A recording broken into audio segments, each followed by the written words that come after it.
শরীরে ফুসকা ফুসকা হয়ে বাইর হয়েছে, ওটাকে ডাক্তাররা বলছে হাম। আমরা আগে 10 নম্বর ওয়ার্ডে 9 তারিখে ভর্তি হয়েছি।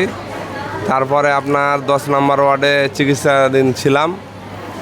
হঠাৎ করে ডাক্তাররা বলছে মানে আরেকটা রোগ ওর সাথে অ্যাড হয়েছে, মানে যেটাকে বলে আপনার গ্রামীণ ভাষায় পক্স বলে, ফোঁসা ফোঁসা নিয়ে বাইর হয়, ওটা কিন্তু বাইর হয়েছে। তখন ডাক্তাররা আবার বললো কি যে তাহলে এ রুগীকে এই ওয়ার্ডে 10 নম্বর ওয়ার্ডে রাখা যাবে না, এ রুগীকে 30 নম্বর ওয়ার্ডে দিতে হবে।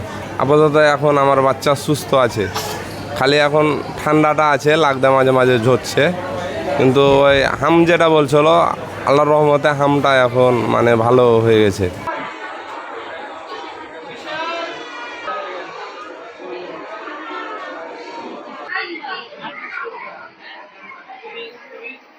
আমার বাচ্চাকে আজকে 7 দিন হয়ে গেল।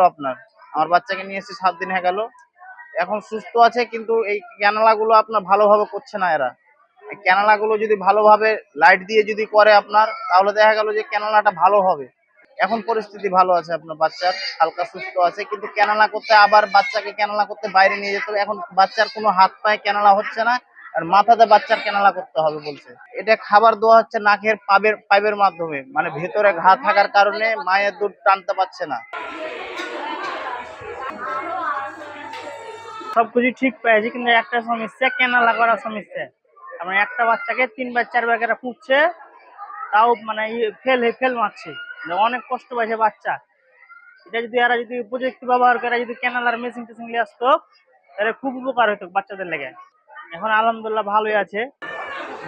সাম্প্রতিক সময় আমরা দেখেছি হামের যে প্রাথমিক প্রাদুর্ভাবের ঘটনাটা ঘটেছিল, তার থেকে কিন্তু আমরা অনেকটাই বের হয়ে আসতে পেরেছি।